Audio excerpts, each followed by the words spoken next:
seen you make a... I have.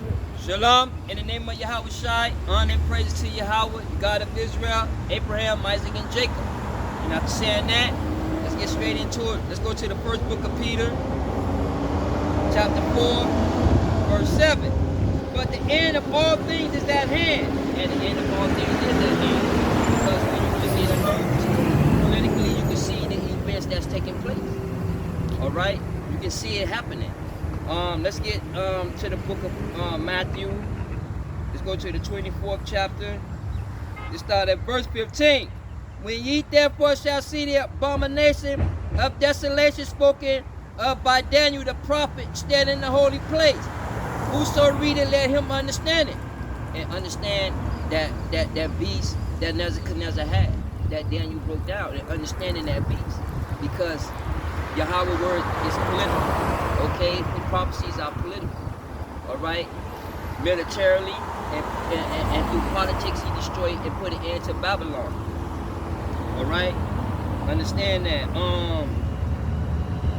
Let's go to the book of Daniel. Chapter 8, verse 19. And he said, behold, I will make thee know what shall be the last end of the indignation. And that means righteous anger. For at the time appointed, the end shall be. See, so he created an end time because he established a covenant with Adam. And no promises was to Abraham. Okay? Verse 20. And the ram which thou sawest having two horns are the king of Mede and Persia. And the rough goat is the king of Greece. And the great horn that is between the eyes of the first king. And that first king he's talking about is Nimrod. But in human history, it'll say Hamburg. Okay? Because Hamburg showed the characteristics of Nimrod. Okay? Now that being broken, when it says being broken, it's talking about politics and philosophy. Okay? Politics and philosophy. Or better yet, democracy. Because that breaks countries into pieces. Okay? Because democracy promotes independence and free will. Alright? Understand that. Let's go to Daniel, the 2nd chapter. Let's start at verse 34. Thou sawest till the stone was cut out without hand, which smote the image upon his feet of iron and clay, and brass, and break them into pieces. Meaning that the Roman army, through philosophy and politics, the Roman Empire broken up. People tried to get it back together, but it's not going to happen. Okay? It's not going to happen. Alright? Verse 35. Then was the iron, the clay, the brass, the silver, and the gold pieces broken together, and became like the shaft of the summer threshing floors. And the wind carried them away, that no place was found for them. And the stone that smote the image became a great mountain, and filled the whole earth. And that mountain they're talking about is governments, right? Because see, those three kingdoms, they display the symbolism of Babylon, of power, wealth, greed, corruption, okay, and so forth. Understand? Let's go to the book let's go to the Apocrypha. Go to 2nd Ezra. Let's go to 2nd Ezra. Chapter 12, verse 23. In the last days shall the Most High Yahweh raise up three kingdoms, and renew many things therein, and they shall have dominion over the earth. And those three kingdoms that they talking about, that was broken down in Daniel's dream, was America, China, and Russia. Because now we have governments now. Okay? Understand? Okay? Verse 24. And those that dwell therein with much oppression. And when you come in America, looking at the citizens of America, you can see the policies and regulations in place, especially that plague the African minority communities. Okay, this is without need to understand. Okay, and they do dominate this earth. America and its allies. You got China and you got Russia, and they all got nuclear weapons. Okay, Australia, Canada, they can't even touch America. They can't even touch with, they can't go to toe-to-toe with Russia. Okay? They can't. Alright, it is what it is. And it's much oppression in today's time, because you have socialism, that one world governmental system that the Bible speaks about is implemented in four corners. You got the root cause of the migration in the Southern Triangle. Those are the children of Israel, Colombians, we Mexicans, Puerto Ricans, all of you are the children of Israel. Okay, you go to China, they oppressing their own people. Okay, Canada oppressing their own people. Australia, okay, and so forth. All right.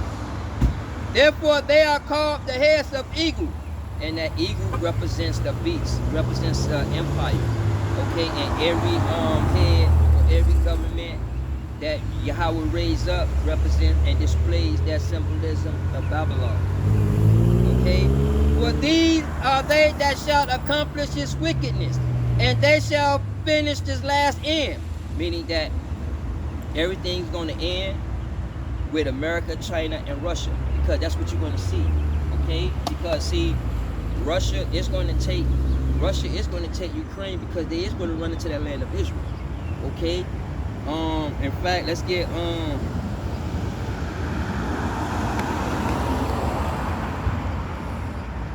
let me get Revelations.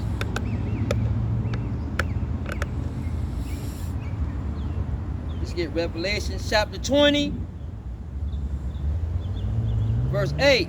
Let's start at verse 7. And when 1,000 years are expired, Satan shall be loosened out of his prison, which is talking about in Europe, because Europe is in darkness. Okay, that's what he's talking about, that pit.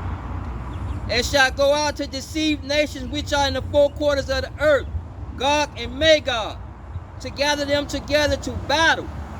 But Gog and Magog, gather them to battle. Okay, the number of whom is as the sea of the sand, because you're going to have Magog, you're going to have the Chinese, you're going to have the Iranians, you're going to have the Afghanistan, you're going to have the Ishmaelites. Okay, the dragons of the wilderness, they're going to come and run up into that land of Israel. Okay, and that's a fact. Let's go Ezekiel. Get Ezekiel, the 38th chapter. Let's start at verse 18. And it shall come to pass at the same time, when God shall come against the land of Israel, saith the Lord, that my fury shall come up in my face. Now let's go up to verse 16. Let's start at verse 15. And thou shalt come from thy place out of the north parts, thou and many people with thee, and of them riding upon horses, a great company and a mighty army. Let's go now. Let's go up to verse 9. Thou shalt ascend and come like a storm. Thou shalt be like a cloud to cover the land. Thou and all thy bands and many people with thee. Meaning that when you go back into the news, what happened when Obama was in office? Before Russia took over Georgia and Crimea, what happened? They were down in Turkey doing military exercise. Okay, so that cloud band of people, they coming down. They're going to run up into that land of Israel. You understand? It is. See, so all things is at hand politically. You can see it taking place. All right. Let's go back. 1 Peter chapter 4, verse 7. But all things is at hand. Be ye therefore sober and watch unto prayer. And we talking about sober, it's talking about not being drunken with all that philosophy. Okay? Because when you drunk in philosophy, meaning you run from here and you run to there. You run over here, you run over there. Alright? In fact, let's get 1 Thessalonians.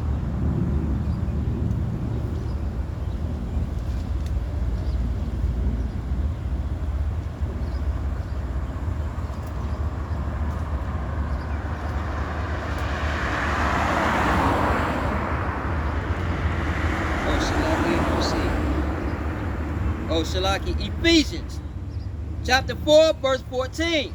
That we henceforth be no more children, tossed to and fro, and carried about with every wind of doctrine, by the sleight of men and cunning craftiness, whereby they lie in wait to deceive. Okay, see, so we can't be tossed to and fro. You understand? Okay? See, so that's what y'all have to really understand. Alright, let me get Proverbs. Let's go to Proverbs, the 20th chapter, because that's what it's talking about, the doctrine. Let's get Proverbs, 20th chapter, verse 1. Wine is a marker, strong drink is raging, and whosoever is deceived thereby is not wise. See, that wine is talking about that doctrine, and that doctrine is a marker. Christianity is strong, Marxism is strong, racism is strong, all these doctrines. Okay, and you into this, indulge into these doctrines to support this legislation. You're not of Yahweh. Okay, because you mocking Yahweh, because the world is against Yahweh. Okay, so I get a couple more. Let's get Revelations 17.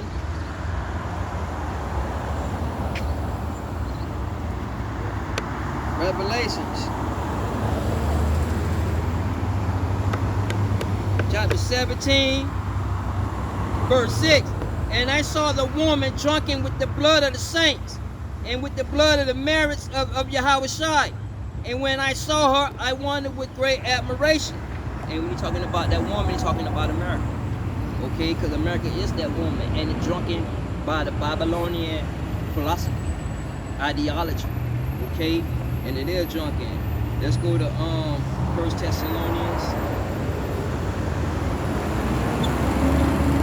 1 Thessalonians chapter 5, verse 7. Therefore let us not sleep as others do, but let us watch and be sober. For they that sleep in the night, they are be drunk and are drunken at night. Meaning he's not talking about at nighttime when the stars out. He's talking about the darkness of the policies, legislation, ideology is dark. Okay? That's what he's talking about. So y'all sleep because y'all don't understand the prophecies that's being fulfilled politically. Okay? Y'all not seeing that. Y'all not understanding it. Okay? It is what it is. Let's read that again. Let's go to verse 8. But let us who are in the day be sober. Put on the breastplate of faith and love, for a helmet, the hope of salvation. And he's talking about these commandments. It's time to come into these commandments. Okay? It is what it is, all right? It's time to come. Let's get Jeremiah. Let's go to 31. Let's go to 31. Verse 31. Wait, verse 33. Shalaki. But this shall be the covenant that I will make with the house of Israel. After those days, saith the Lord, I will put my law in their inward parts, and write it in their hearts, and I will be their God, and they shall be my people. And he was talking about these commandments. He's not talking about ideology and philosophy of this world. Okay? And that's what y'all have to understand. That this society, this world, you know, will come to an end. Okay? In fact, let's get 1 John.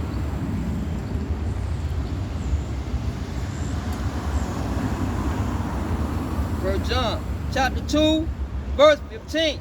Love not the world, neither the things that are in the world. If a man love the world, the love of the Father is not in him.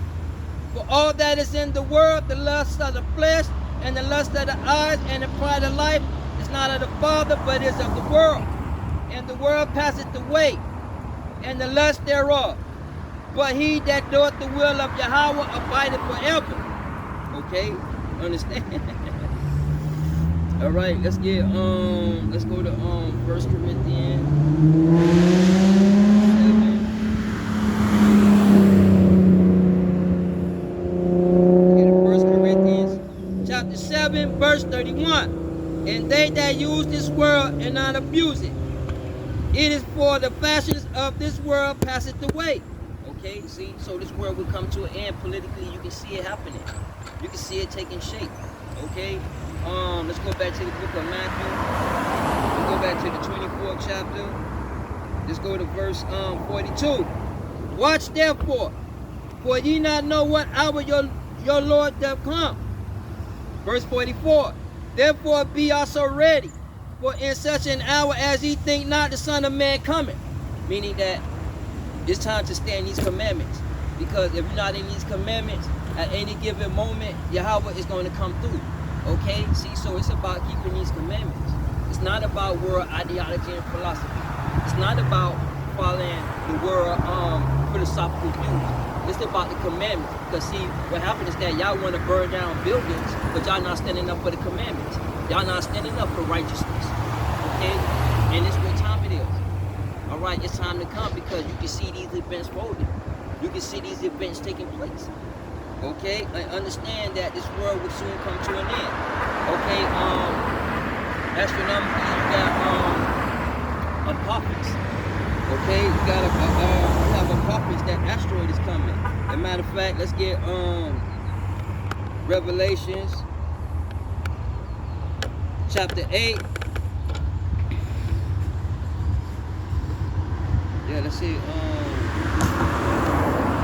Revelations chapter 8, verse 10. And the third angel sounded, and there fell a great star from heaven, burning as it were a lamp, and it fell upon the third parts of the river and upon the fountains of the water. And the name of the star is called Wormwood. And third parts of the water became wormwood, and many died of the waters because they were made bitter. And he's talking about the apocalypse asteroid. The asteroid apocalypse. And it's supposed to come within 19,000 miles on the 26th, year 2026. Now, it's gonna Earth gravity is gonna nudge it. Now, in between our satellites and the Earth, you have a 500-mile keyhole space, and that's called the keyhole, the gravitational keyhole. Now, if that asteroid goes in the southern part of that keyhole, 7 years later, it's going to hit the Pacific. If it goes through that keyhole in the middle, it's going to hit in the Atlantic. Okay, but understand that this asteroid that y'all going to hear about in the next 2-3 years is going to come with closer to Earth where you can see it with your own eyes. Okay, you're going to see that fire burning, and it's an asteroid that is going to hit. See, that's why he say watch. Okay, he say watch that you may escape all things, right? Because what's going to happen on this Earth is the rude awakening. Okay, because this whole world we know will come to a close catastrophically. Politically, you can see it taking place. All right, well, I gotta get up out of here. My time is kind of short. May Yahweh be upon y'all. Shalom.